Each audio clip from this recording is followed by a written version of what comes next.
Luke chapter 22. లూకా సువార్త 22వ అధ్యాయం. On the Last Supper, when the disciples were all sitting together, ఈ చివరి భోజనం ప్రభురాత్రి భోజన సంస్కారం దినాన శిష్యులంతా కలిసి కూర్చున్నారు. Luke 22:24.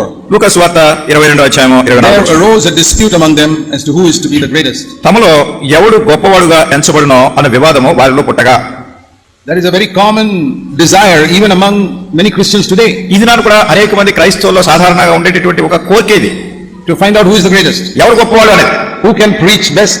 ఎవరు బాగా బోధించగలరు. Who can sing best? ఎవరు బాగా పాడగలరు. Whose church is the best? ఎవరి సంఘం చాలా మంచి గొప్ప సంఘం. Which is the best elder? పెద్దవాళ్ళు ఎవరు గొప్పవాళ్ళు. Always who is the best? Who is the best? ఇప్పుడు ఎవరు గొప్పవాళ్ళు ఎవరు గొప్పవాళ్ళు. Even among sisters. అలాగే సహోదరులు కూడా There can be so much competition. వాళ్ళకి ఎంత గొప్ప పోటీ.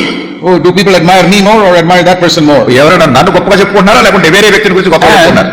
There can be a very unhealthy competition. మరి ఈ రీతిగా ఇటువంటి పోటీ అనేటటువంటిది అంత మంచిది కాదు, మంచి పరిస్థితి That కాదు. is a characteristic of the kingdom of this world. అది ఏం చూపిస్తుందంటే ఈ లోకంలో ఉన్నటువంటి రాజ్యాన్ని కూర్చున్నటువంటి Jesus had to correct their way of thinking by saying that is not how it is in my kingdom. మరి నా రాజ్యము ఈ రీతిగా ఉండదు అనేటటువంటి దాని గురించి తలస్తూ మన తలంచే విధానాన్ని మార్చుకోవాలి. So he said, in these worldly kingdoms, verse 25, the kings rule over everybody. 25వ వచనంలో అన్యజనులు రాజులు వారి మీద ప్రభుత్వం చేయుదురు. And they are called benefactors. వాళ్ళు ఏంటంటే అధికారం ప్రభుత్వం చేసేటటువంటి వారు ఉపకారులు అనబడతారు. I don't know how benefactors is translated in Telugu, but in English it means some big man who shows a little help to poor people. ఉపకారులు అనబడతారు అంటే ఎవరైనా పెద్దవాళ్ళు కొంచెం పేదవాళ్ళకి ఏదైనా సహాయం చేస్తున్నారు అనుకోండి, వాళ్ళు ఉపకారం చేశారు అంటారు. You know, like these big rich businessmen will run some orphanage to help the poor people. చూడు పెద్ద పెద్ద వ్యాపారస్తులు అక్కడక్కడ పేదవాళ్ళకి సహాయం చేయడానికి కొంతమంది అనాథ శరణాలయాలు ఇట్లాంటివి స్థాపిస్తారు. Usually to get some honor for themselves that I'm doing good to the poor. అంటే సాధారణంగా ఏంటి ఈ పేదవాళ్ళకి నేను ఏదో మేలు చేస్తున్నాను అని ప్రజలందరూ తమను మెచ్చుకోవాలనే ఉద్దేశాలు. He says it shouldn't be like that in your midst. అయితే ప్రభువు గారు మీ మధ్యలో ఇలా ఉండకూడదు. The greatest, verse 26, must be like the youngest. మరి 26వ వచనంలో గొప్పవాడు చిన్నవాని వలెను And the leader must be like the servant. అధిపతి పరిచారకుని వలెను ఉండాలి. He says, for example, ఉదాహరణ చూడండి. in a table, who is greater, the one sitting at the table or the one who is serving? చూడండి, ఒక భోజన బల్ల ఉంది అనుకోండి, బల్ల దగ్గర కూర్చొని భోజనం చేసేవాళ్ళు గొప్పవాళ్ళ లేకుంటే వాళ్ళకి సేవ చేస్తూ పరిచయం చేస్తూ వడ్డించేవాళ్ళు గొప్పవాళ్ళు. Those who are sitting at the table are the big people. మరి సాధారణంగా భోజన బల్ల దగ్గర కూర్చున్న వాళ్ళు చాలా గొప్పవాళ్ళు పెద్దవాళ్ళు. But he says in verse 27, I am serving here at this table. అయితే 27వ వచనంలో ఆయన అంటున్నాడు, నేను మీ మధ్య పరిచయం చేయవాని వలె ఉన్నాను. I'm not sitting at the table, I'm serving. అంటే ఆ బల్ల దగ్గర కూర్చొని భోజనం చేసేవాడిగా కాదు, అక్కడ బల్ల దగ్గర పరిచయం చేసేవాడిగా ఉన్నాను. That is the first principle we must learn about Jesus' kingdom. యేసుక్రీస్తు ప్రభువారి యొక్క రాజ్యాన్ని గురించి మనం నేర్చుకోవాల్సినటువంటి మొట్టమొదటి నియమం. Complete opposite of this world. అంటే ఈ లోక పరిస్థితి ఎలా ఉందో దీనికి పూర్తిగా విరుద్ధంగా ఉంటుంది. The greatest is like a servant. గొప్పవాడు అనేటటువంటి వాడు దాసుని వలె పరిచయం చేసేవాడిగా ఉండాలి. So if you have a desire to become big in the church, ఒకవేళ సంఘంలో మీరు చాలా పెద్దవాళ్ళు గొప్పవాళ్ళు ఉండాలని కోరిక ఉన్నారు, you're competing to be the elder brother, లేకుంటే ఒక పెద్ద సహోదరుడిగా ఉంటారు, మీరు పోటీ పడుతున్నారు, then we have to say you understand nothing about the kingdom of Jesus Christ. అప్పుడు ఏం చెప్పాలంటే ఈ యేసుక్రీస్తు ప్రభువు యొక్క రాజ్యాన్ని గురించి మీకు ఏ విధమైనటువంటి గ్రహింపు లేదు, దాన్ని మీరు గ్రహించలేదని చెప్పాలి. In the kingdom of Jesus Christ there is no competition as to who is bigger and who is small. యేసుక్రీస్తు ప్రభువు యొక్క రాజ్యంలో గొప్పవాళ్ళు ఎవరు లేకుంటే తక్కువ వాళ్ళు ఎవరు అనేటటువంటి పోటాపోటీలు లేవు. The competition is not to go up in Jesus' kingdom, the competition is to go down. యేసుక్రీస్తు ప్రభువు యొక్క రాజ్యంలో ఇక్కడ ఉన్నటువంటి పోటీ పైకి ఎలా వెళ్ళాలనేది కాదు, కిందకి ఎలా వెళ్ళాలనేది. Many Christians have not understood this. అనేక మంది క్రైస్తవులు ఈ సత్యాన్ని గ్రహించలేదు. They're always wanting to become big in the eyes of others. ఎప్పుడు కూడా ఇతరుల దృష్టిలో గొప్పవాళ్ళుగా ఎట్లా పరిగణించబడాలని తాపత్రయపడుతున్నారు. And that is how the devil knocks them down also. ఆ రీతిగా అపవాది వాళ్ళు ఓడించేస్తున్నాడు. We must be big in the eyes of God, not in the eyes of men. మన దేవుని దృష్టిలో గొప్పవాళ్ళుగా ఉండాలి కానీ మనుషుల దృష్టిలో గొప్పవాళ్ళుగా ఉండడం వల్ల ప్రయోజనం లేదు. And I have heard so many preachers. ఇట్లానే అనేక మంది బోధకులు విన్నాను. They always want to preach to impress people with all their ability. ఎల్లప్పుడూ కూడా వారికి ఉన్నటువంటి శక్తి సామర్థ్యాలతో మరి ప్రజల యొక్క మన్నలను చూరగొనాలనేటటువంటి తాపత్రయంతో ప్రజలకు గొప్పగా చెప్పాలని తాపత్రయపడుతుంటారు. Then I've heard people quote this verse, that verse, the other verse, so many verses to show people how much I know the Bible. Bible గురించి నాకు ఎంత తెలుసో, జ్ఞానం ఎంత ఉందో చూడండి అని చూపించుకోవడానికి ఆ వచనం చెప్తారు, ఈ వచనం చెప్తారు, ఇంకోటి ఏదో చెప్తారు, ఈ రిఫరెన్స్ చెప్తారు, మనుషులు ఎట్లా రకరకాలుగా తప్పిపోయి చేస్తారు. It's good to quote the scripture. లేఖనాలు చెప్పడం మంచిదే. I also quote the scripture. నేను కూడా లేఖనాలు చెప్తుంటాను. But I never quote the scripture to show you how much I know the Bible. Bible నాకు ఎంత తెలుసు అని మీకు చూపించుకోవడానికి మాత్రం నేను లేఖనాలు చెప్పను. I'm not interested in what you think about me. నన్ను గురించి మీరు ఏమనుకుంటున్నారనే దాని గురించి నాకు శ్రద్ధ లేదు. I show you the scripture so that your faith will rest not on my words but on the word of God. మీ విశ్వాసము నా మీద కాకుండా దేవుని యొక్క వాక్యం మీద ఎట్లా ఆధారపడాలో అనే దానికి మీకు వాక్యాలు చూపిస్తుంటాను. If I don't show you the scripture, you'll think, oh, brother Zach is teaching this. ఒకవేళ వాక్యాలు కనుక మీకు చూపించలేదు అనుకోండి, అప్పుడు మీరు అనుకుంటారంటే చూడండి జాగ్గారి అని బోధిస్తారు. When I show you the scripture, you realize it's not me, it's the Holy Spirit. ఈ లేఖనం చూపించినప్పుడు అప్పుడు మీరు అనుకుంటారు నేను కాదు, పరిశుద్ధాత్మ దేవుడే వీటిని మీకు So చూపిస్తారు. there are so many ways in which People can come to the church to get honor for ఈ themselves. రీతిగా అనేక మంది ప్రజలు తమకు తాము ఘనత మెప్పు కోసం చర్చికి సంఘాలకు వచ్చేవాళ్ళు. We can say in that church is not the kingdom of Jesus Christ. దీనిని బట్టి చెప్పొచ్చు అటువంటి సంఘము యేసుక్రీస్తు ప్రభువారి యొక్క రాజ్యం కాదు. If you want to build the kingdom of Jesus Christ in your church, యేసుక్రీస్తు ప్రభువారి యొక్క రాజ్యాన్ని మీ సంఘంలో మీరు కట్టాలి అంటే you have to gather together the people who want to serve. ఎవరు సేవించాలనుకుంటున్నారో అట్లాంటి వాళ్ళు మీరు సమావేశపడాలి. Not to be the leader, నాయకులు కాదు, but to go down. అయితే కిందకి అధోస్థితికి వెళ్ళాలి. Why is this so important? ఎందుకు ఇది ఎంత ప్రాముఖ్యమైంది? Jesus said about his church in Matthew 16. మత్తయి సువార్త 16వ అధ్యాయంలో యేసుక్రీస్తు ప్రభువారు తన సంఘాన్ని గురించి చెప్పారు. He said in verse 18, 18వ వచనంలో అని చెప్పారు, on this rock I will build my church and the gates of hell will not overpower it.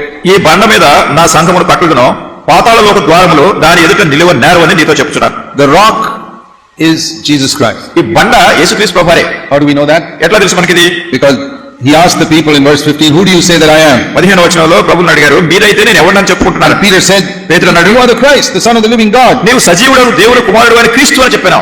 That's right. సరే కరెక్ట్ చెప్పాను. Jesus said, that's right. On this rock which you just confessed, I will build my church. ఇప్పుడు ఏమైతే ఒప్పుకున్నావో అది సరే అంటే ఈ బండ మీద నేను నా సంఘాన్ని కడతాను. Many people think Peter is the rock. అనేక మంది ఏమనుకుంటారంటే ఈ బండ అంటే పేతురు అనుకుంటారు. Can't be a Peter.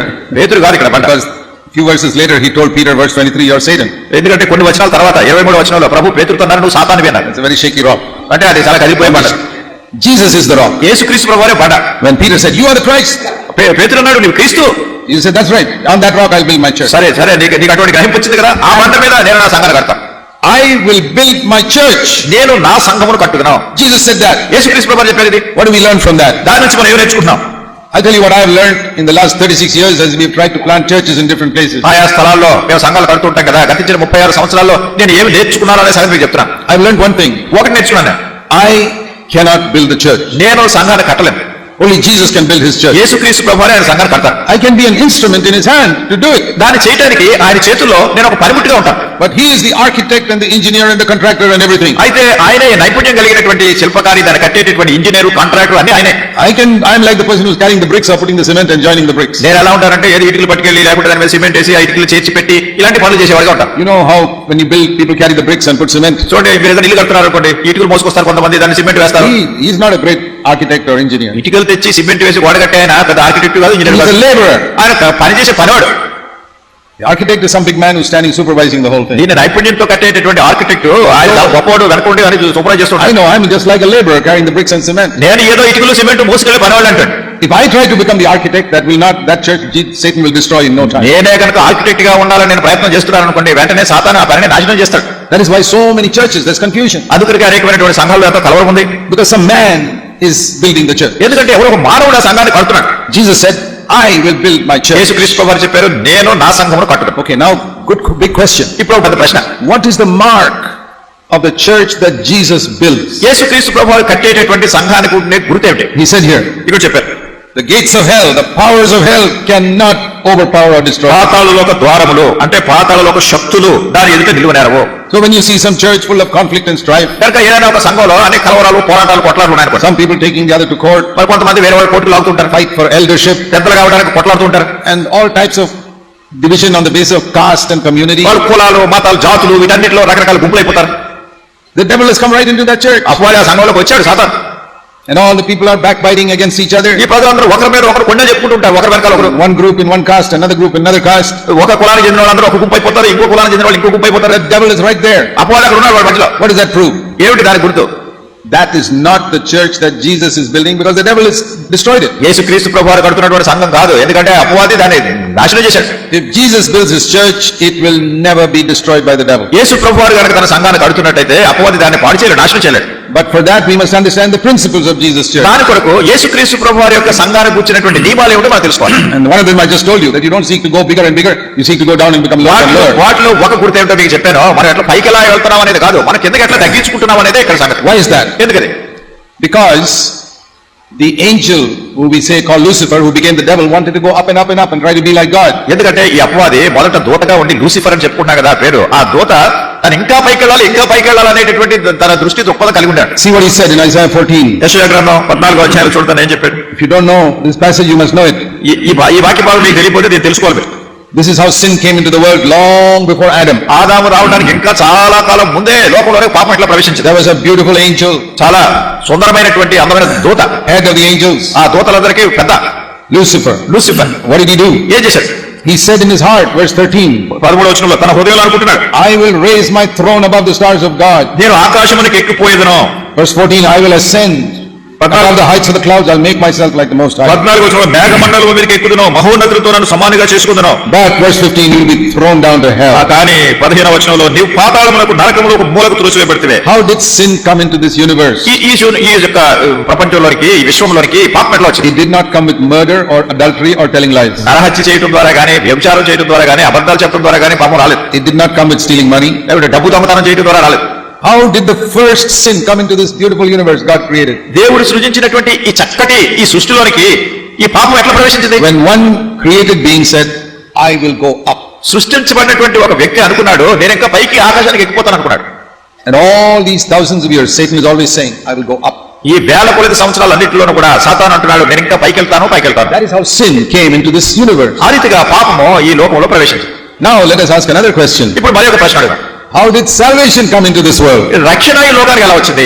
That we read in Philippians chapter 2. ఫిలిప్పీయులకు రాసిన పత్రిక 2వ అధ్యాయంలో చూస్తాం. This is the opposite of Isaiah 14. యెషయా గ్రంథం 14వ అధ్యాయంలో ఉన్న దానికి ఇది పూర్తి విరుద్ధంగా ఉంది. How did salvation come? ఈ రక్షణ ఎలా వచ్చింది? It says about Jesus, యేసుక్రీస్తు ప్రభువుని గురించి చెప్పబడింది. verse 6 to 8. 6వ వచనం నుండి 8వ వచనం వరకు. Although he existed in the form of God, he did not regard equality with God a thing to be grasped. ఆయన దేవుని స్వరూపము కలిగిన వాడై ఉండి దేవునితో సమానముగా ఉండుట విడిచిపెట్టకూడని భాగ్యమని ఎంచుకోలేదు. But emptied himself, taking the form of a bond servant and being made in the likeness of men. మనుషుల పోలికగా పుట్టి దాసుని స్వరూపమును ధరించుకుని తను తానే రిక్తునిగా చేసుకున్నాడు. And found in appearance as a man, he humbled himself by becoming obedient to the point of death, the death of the cross. మరియు ఆయన ఆకారమందు మనుషుడిగా కనబడి మరణం పొందినంతగా, అనగా శిలువ మరణం పొందినంతగా విధేయత చూపిన వాడే తన్ను తాను తగ్గించుకునేను. This is how salvation came. ఈ రీతిగా రక్షణ వచ్చింది. He was God. ఆయన దేవుడు. He came all the way down and became a man. ఆయన పూర్తిగా అక్కడ నుంచి దిగి వచ్చి మానవుడయ్యాడు. That itself is a big descent. అదే పెద్ద తగ్గింపు అక్కడ నుంచి కిందకి రావడం. And here is a man, he went even lower down and became a servant of others. ఇక్కడ మానవుడిగా ఉండి ఇంకా తగ్గించుకుని ఇతరులకు సేవకుడిగా దాసుడు అయిపోయాడు. And then he went even lower down and died like a criminal on a cross. అక్కడ నుండి ఇంకా కిందకి తగ్గించుకుని తన శిలువ మరణం పొందినంతగా నేరస్తుని వల్లే చనిపోవడానికి తగ్గించుకున్నాడు. How did sin come? పాపం ఎట్లా వచ్చింది? One angel wanted to go up and up and up and up and up and up. ఒక దూత పైకి వెళ్ళాలి ప్రయత్నం Try and చేయాలి. be like God. నేను దేవుళ్ళ ఉంటాను. And he was thrown down into hell. ఆయన పాతాళంలో పడతలు పెట్టాడు. How did salvation come? రక్షణ ఎలా వచ్చింది? He who is God, దేవుడై ఉండి ఆయన Jesus, Yesu Prabhu came down to this earth, ఆయన దిగి వచ్చి భూమి మీద దిగి వచ్చి became a man, ఒక మానవుడై went even down further, became the servant of all men, తర్వాత ఇంకా తగ్గించుకుని మనుషులందరికీ కూడా దాసుడిగా was at the feet of his disciples washing it, తన శిష్యుల పాదాలు కడిగే స్థితికి వెళ్ళాడు. and then went even down further and died like a criminal on a cross. తర్వాత ఇంకా తగ్గించుకుని శిలువ మీద నేరస్తుని వలె ఆయన చనిపోవడానికి సిద్ధపడ్డాడు. So there are two spirits operating in the world. కనుక ప్రపంచంలో రెండు ఆత్మలు పనిచేస్తున్నాయి. One is the spirit of Lucifer wanting to go up. ఒకటి ఈ లూసిఫర్ సాతాను యొక్క ఆత్మ పైకి The వెళ్ళాలనేటువంటి, other is the spirit of Jesus Christ seeking to go down. రెండోది యేసుక్రీస్తు ప్రభువు యొక్క ఆత్మ నేను ఇంకా కిందకి వెళ్ళాలి. I want to say that all of us are being influenced by one of these two spirits. కనుక మీకు చెప్పబోతున్నాను, మనం అందరూ కూడా ఈ రెండిట్లో ఏదో ఒక ఆత్మ యొక్క ప్రభావానికి లోనవుతున్నాం. If your desire is to go up, ఒకవేళ మీ కోరిక పైకి వెళ్ళాలి అనే కోరిక అయితే, so I am better than others, నేను వేరే వాడి కంటే మెరుగ్గా ఉన్నాను, I am more good looking than others, వేరే వాడి కంటే నేను చాలా బాగా కనపడుతున్నాను, I am cleverer than others, ఇతరుల కంటే తెలివిగా ఉన్నాను, I am richer than others, వేరే వాళ్ళ కంటే ధనవంతుడిగా ఉన్నాను, I've got a big position, నాకు చాలా పెద్ద అంతస్తు ఉంది, I've got a bigger house than others. వేరే వాళ్ళ కంటే నా ఇల్లు చాలా పెద్దది. There's nothing wrong in having a big house. There's everything wrong if you are proud of it. మీరు ఈ పెద్దలు కలిగి ఉండటంలో తప్పలేదు, కానీ అన్ని ఇలా కలిగి ఉంటాం అన్నప్పుడు దాని గురించి అతిశయం వస్తుంది. There's nothing wrong in being clever, but if you are proud of it, there's everything wrong in it. తెలివిగా ఉండటం అనేటువంటి తప్పలేదు, దాని గురించి కనుక నీకు అతిశయం వస్తే అది తప్పది. And that is the spirit of Lucifer. I'm bigger. ఇది ఈ అపవాది సాతాను లూసిఫర్ యొక్క ఆత్మ, నేను ఇంకా పైకి వెళ్ళాలి గొప్పవాడు. And then there's the other spirit of Christ, క్రీస్తు ప్రభువు యొక్క ఆత్మ which is always seeking to go down. ఎల్లప్పుడు కూడా క్రిందికి Not fighting with anybody for position. ఈ పదవి కోసం లేకుంటే స్థానం కోసం ఎవరితో పోట్లాడేది లేదు. Even in the Christian church, క్రైస్తవ సంఘాల్లో కూడా Jesus said so clearly in Matthew 23. మత్తయి సువార్త 23వ అధ్యాయంలో యేసుక్రీస్తు ప్రభువు చాలా స్పష్టంగా ఈ సంగతి చెప్పారు. He says, look at all these Pharisees. ఈ పరిసయ్యులందరూ చూడండి. Verse 6. 6వ వచనంలో, They love the place of honor at the banquets and the chief seats in the synagogue. విందులలో అగ్రస్థానములను సమాజ మందిరములో అగ్రపీఠములను కోరుదురు. If they go to a feast, they want the most important seat. ఏదైనా ఒక విందుకు వెళ్ళారనుకోండి, అక్కడ చాలా ప్రాముఖ్యమైనటువంటి అగ్రపీఠం కావాలి వారికి. If they go to the church, they want the most important seat. అట్లనే ఒక చర్చిలోకి వెళ్ళారనుకోండి, అక్కడ చాలా ప్రాముఖ్యమైన సీట్లో కూర్చోవాలి వారు. Jesus said, when you are invited to a feast, go and take the last seat. యేసుక్రీస్తు ప్రభువారు చెప్పారు, మిమ్మల్ని ఎవరైనా విందుకు పిలిస్తే చివరన ఉన్న మూలకు చోట కూర్చోండి. But the Christian leaders don't like that. మరి క్రైస్తవ నాయకులు వారు ఇష్టపడతారా? They want the most important seat. చాలా ప్రాముఖ్యమైన సీట్లో కూర్చోవాలి.